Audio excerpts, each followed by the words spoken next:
men to overcome this master of disguise where we just walk around saying, I'm fine, I'm good. Like we just walk around like these empty vessels of who we could otherwise be, is to set healthy goals. You know, obviously we're coming up on the new year, 2025. I know that's a great time of the year to start thinking about and refocusing on goals and objectives. And there's one tactic that I've employed for the past 11 years now. And that is I set my goals in 90-day increments.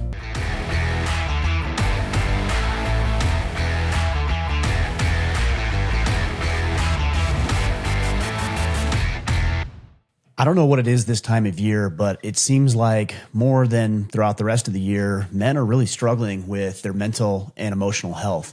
I titled this podcast and conversation today, Man, a Master of Disguise, because even though so many men are really struggling in their lives, mentally, emotionally, spiritually, they're down, they're depressed, they're anxious, potentially even suicidal, men are very, very good at hiding it.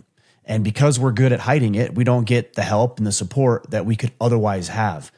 Part of the reason we don't get that support is because we believe that if we do get the help that we need, and I'll talk a little bit about what those concepts are, that will be perceived as weak or inferior or incapable. And it says something, at least from our perception, about our capabilities and who we are as men. But I've never really found that to be a compelling case. Anytime that we are weak in an area, it's never a problem to go shore that area up. So for example, if you are not as healthy as you could otherwise be, nobody would ever criticize you or mock you for going to the gym and trying to get in shape. That's doing the help and the work that you need. If you're deficient in some skill set at work and you want to advance in your career and you invest time and money and energy into developing that skill set further, you would not consider yourself weak or a failure or incapable. In fact, if anything, you would think the opposite. Well, the same is true about our mental health.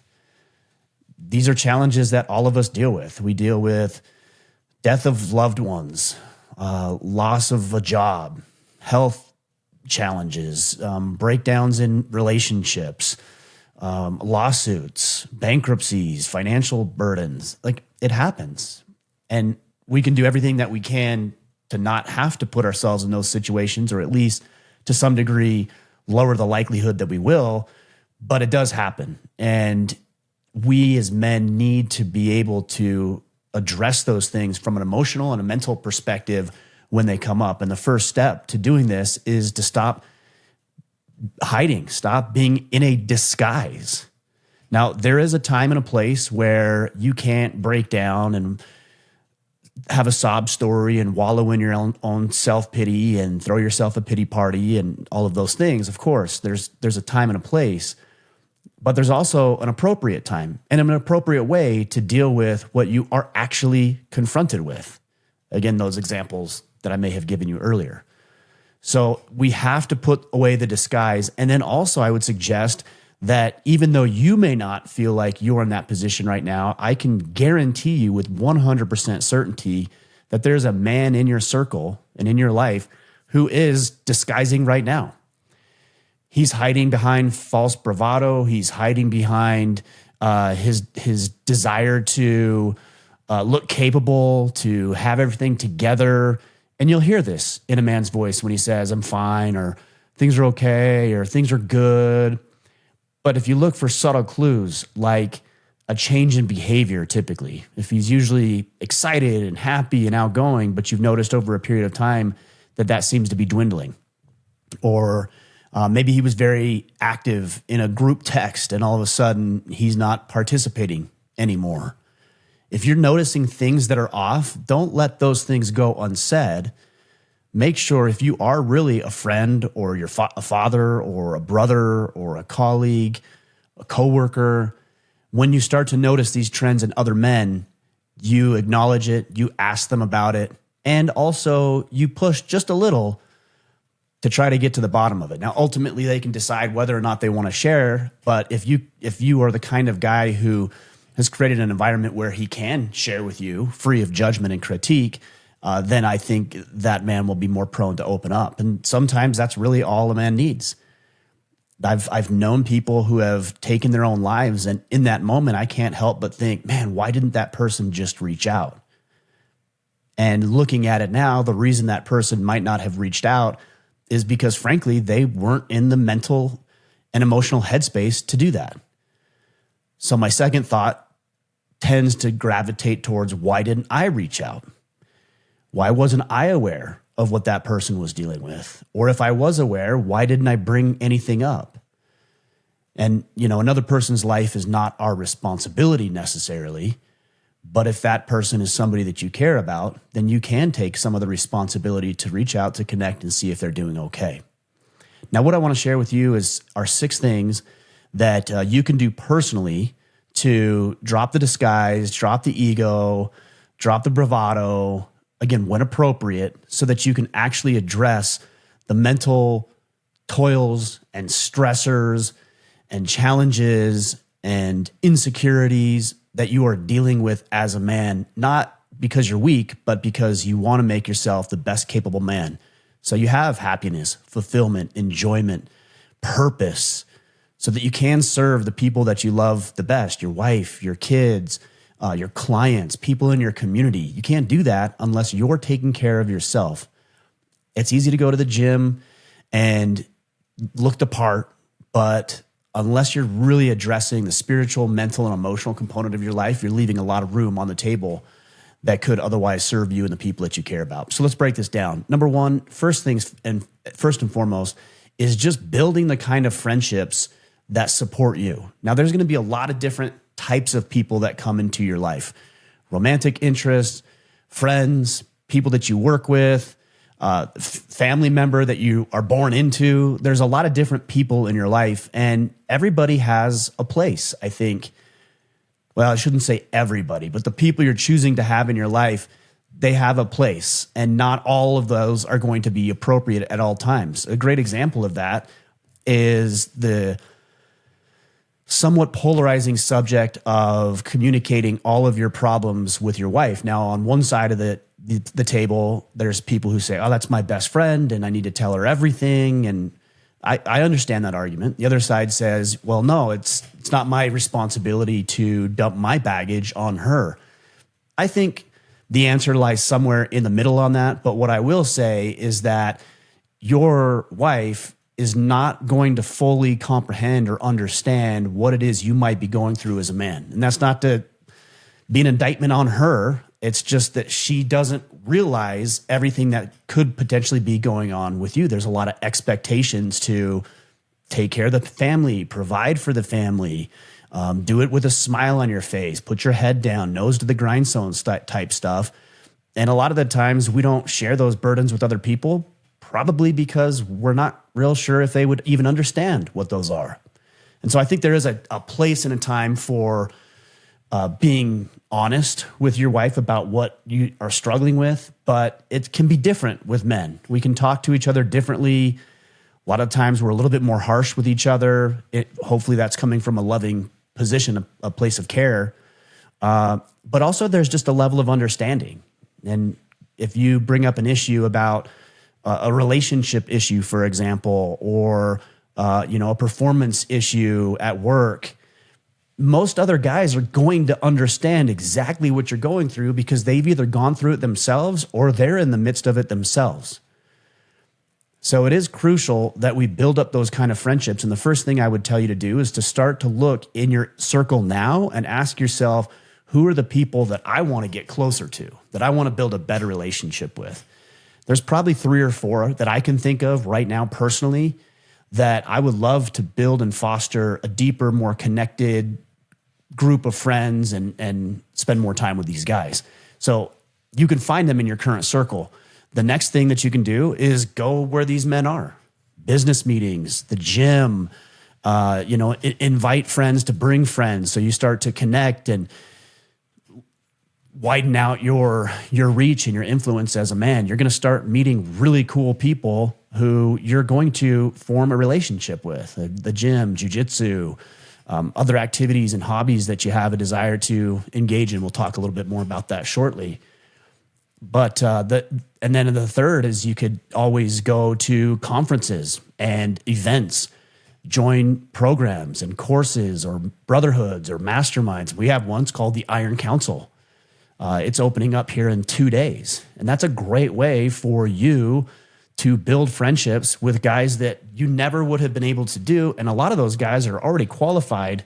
At least they're qualified to the point that they're interested in building a better life for themselves and getting some accountability from other men in doing it. And so that's a pretty good qualifier. And what's beautiful about what we're doing there is these guys are getting together face to face, and they're doing meetups, and they're meeting up for breakfast, and they're going on hikes, and they're going on, camping adventures. It's pretty cool to see what these guys are creating, all because there was a place that qualified, again, men to some degree, that they had a desire to excel and be part of a brotherhood. You can check it out, orderaman.com/Iron Council. That's one avenue of an infinite number of ways to connect with other men. But the second point that I wanted to make is that you actually have to be the kind of person that you need in your friend circle.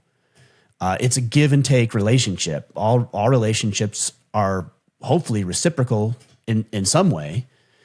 And so if you want other people to step up and be part of your board of advisors, people that you can bounce ideas off of and share your struggles and get insight from, then you try to be that for somebody else. It's not enough just to say, I need a relationship with other guys so that if I need something, I have somewhere to turn. There's nothing wrong with that.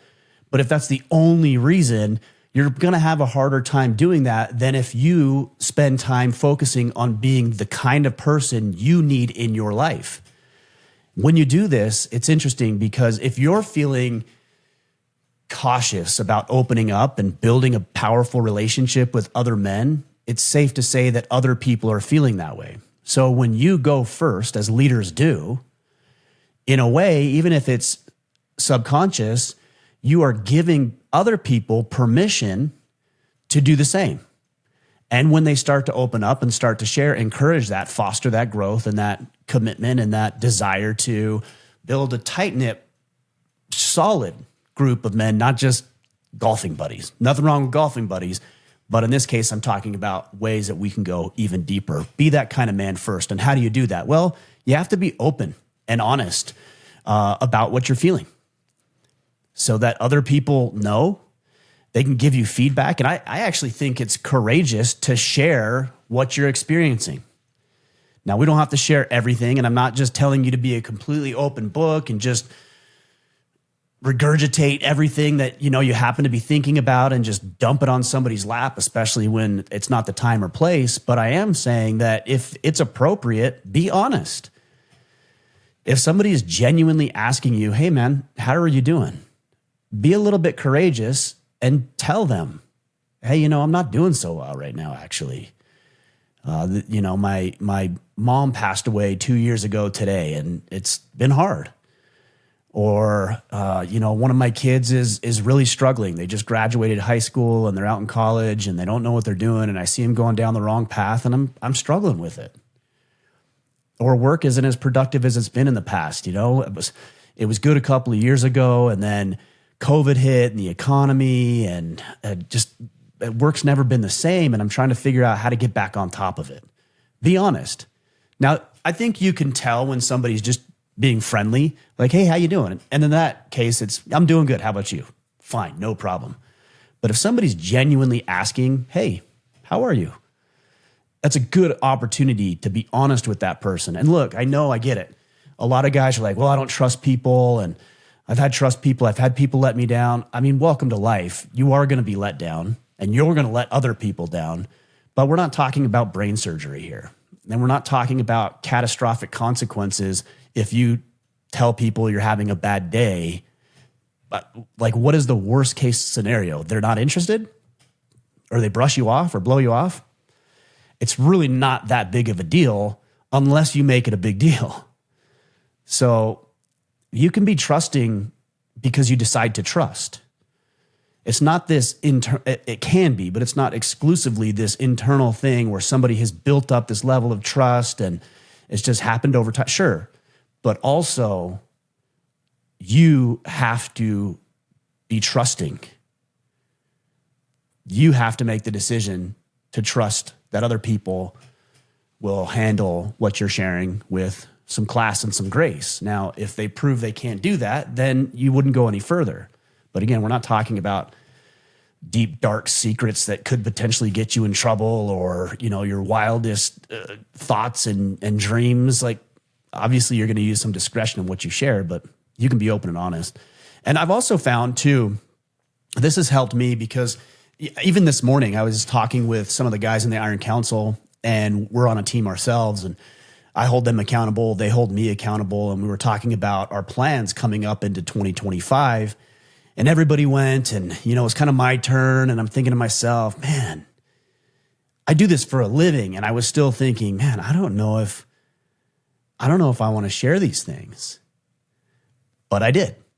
And what helped me in that moment, and has helped me in the past, is by asking questions. We get so wrapped up in how we're looking, how we'll be perceived, what will people think of us, that sort of thing. When instead, you can drop all of that by just asking questions. So if you're struggling with a business venture, let's say, a very simple question is asking them, hey, I'm in the midst of this business venture.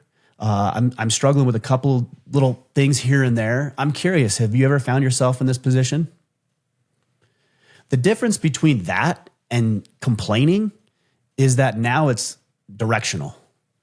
A lot of guys won't share what's on their mind because they don't want to complain. Sometimes there's no value in complaining, right? We've all heard that. It's just whining. Nobody's interested in it, and I'm not interested in whining to other people. But when you ask questions, you are suggesting that you have a problem. You wouldn't ask the question if you didn't have a problem, but you're not focusing on the problem. You're focused on the solution. You're being solution-oriented, and men are solution-oriented.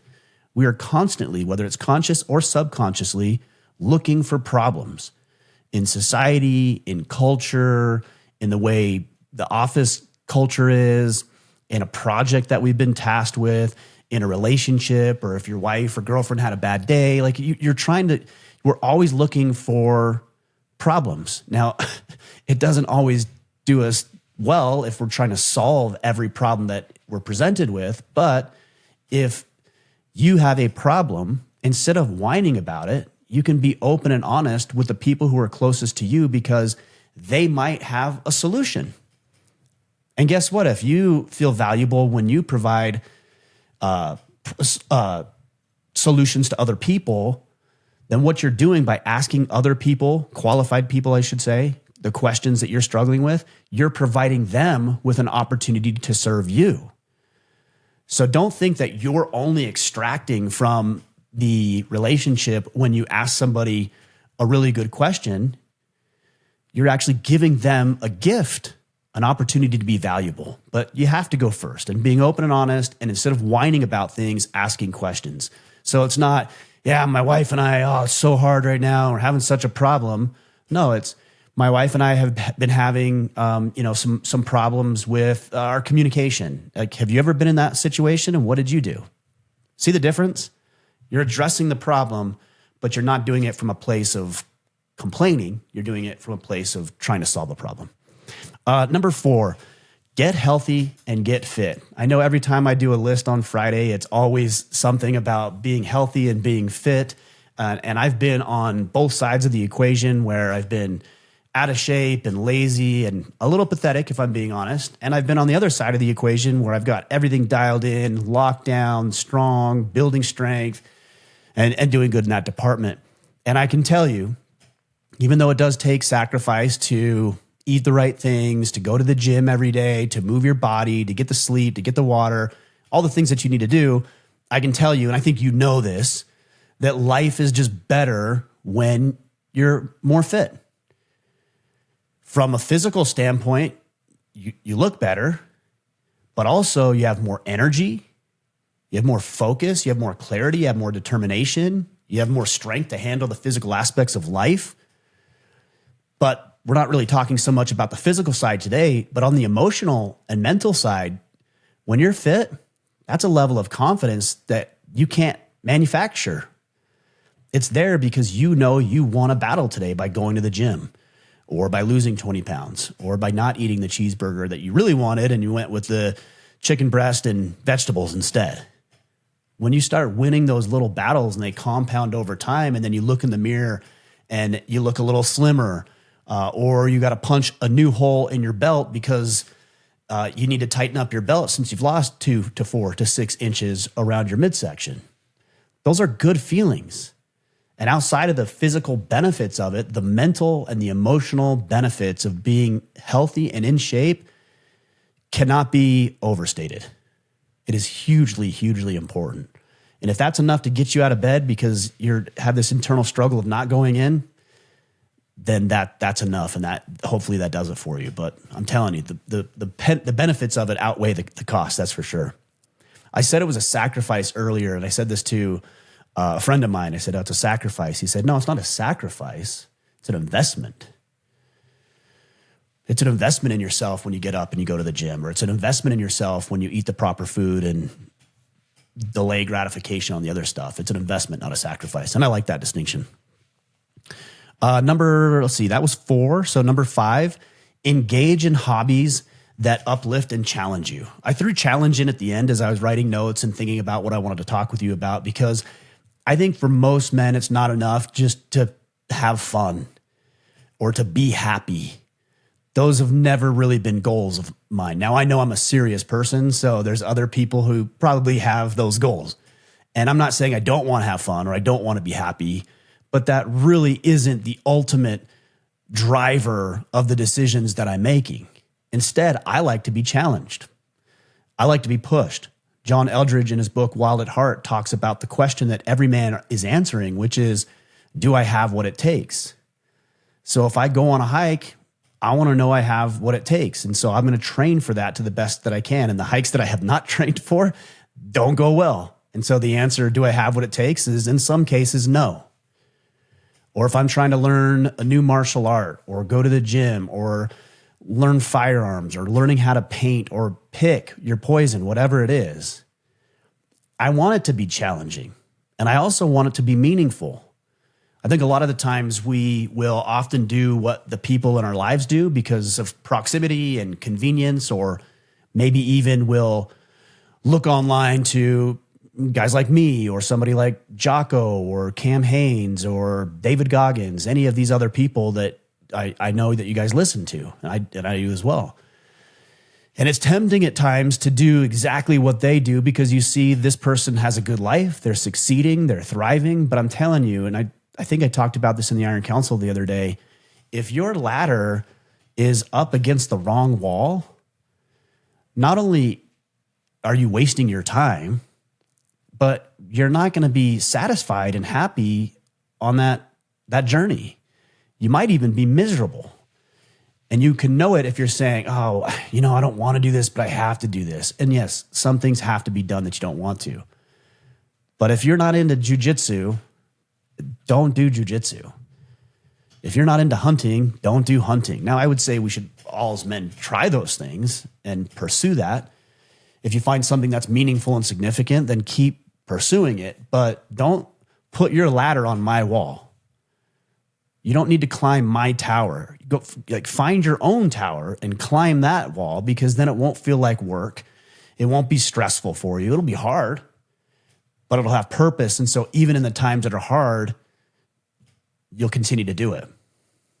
When I was at the gym this morning, I was doing squats, and I think I did 4 sets of 8. And I got to the 4th set, and I got to 5, 6 on my reps. And I remember thinking to myself, this is heavy. This is getting heavy. I was tempted to put it away. I was tempted to rack the weight. It was heavy. My legs were burning. It was hard. But instead of racking the weight, I decided, no, I'm not going to rack the weight. I'm going to finish my rep scheme, and I'm going to get this done because this is important. And the fact that it hurts, but there's meaning to it, is the point. It is the point that it hurts. It is the point that it's uncomfortable. If it wasn't uncomfortable, in many cases, it just wouldn't be worth doing. So engage in hobbies that, yes, uplift you, but also challenge you in a meaningful, purpose-driven way. And then the last point that I have right here, again, to overcome this master of disguise where we just walk around saying, I'm fine, I'm good, I don't need anything, I'm happy, things are good, I'm busy. Like we just walk around like these empty vessels of who we could otherwise be, is to set healthy goals. You know, obviously we're coming up on the new year, 2025. I know that's a great time of the year to start thinking about and refocusing on goals and objectives and things that you want to accomplish and things that you want to do in life. And that's great. Like, I don't think you need to wait till the new year to do it, but if that's the catalyst that propels you forward, then by all means, use New Year's resolutions as a way to do it. But find some healthy goals. And we've all heard SMART goals, specific, measurable, achievable, realistic, you know, all those sorts of things. We've all heard that. But there's one tactic that I've employed for the past 11 years now. And that is I set my goals in 90-day increments, one quarter at a time. Now I have bigger goals that I'm working towards. I have a vision, a greater, bigger way that I want to be in life. Yes, I have that. But when I get tactical, I'm getting very specific, but I'm doing it in 90-day segments. I found that it pushes me to do something that's challenging because I think I can do anything for a week, for example, but can you do it for 12 weeks? So it pushes me into my discomfort zone a little bit more, but it also gives me enough time to move the needle to where I can actually see and experience the results. So if we go back to the gym, for example, if I say, I know this is a silly example, but you get the point. If I say, well, you know, I'm going to go to the gym and I'm going to lose weight this week. Okay. Like you can do that. Sure. And you might lose 2 pounds, 3 pounds, 5 pounds. If you really hit it hard, you might. But anybody can do that. And I'm not saying it's insignificant, so please don't take it that way. But what if instead of saying, I'm going to work hard this week at the gym, you said, I'm going to work hard at the gym this quarter. I'm going to not do it for a week. I'm going to do it for 12 weeks. For 90 days, I'm going to get after it. It's more significant. Not that the other wasn't, but this is more significant. And losing 2 pounds is insignificant relative to 20 or 25 or 30 pounds that you might lose over a quarter. And it also keeps you focused on something for longer. Same thing with debt. I want to make a $200 payment towards my debt this month. Okay, that's good. Like, again, nothing wrong with it. But what if instead of saying that, you said, I'm going to pay off $2,000 worth of debt this quarter? And then you got to work on figuring out exactly where that $2,000 for the quarter is going to come from, which debts you're going to pay off and which order and what the priority is, communicating with your wife and other people, your friends, in a level of accountability for that. It's more significant than doing something for a day or a week. I do all of my stuff for 90-day segments, and that has seemed to help.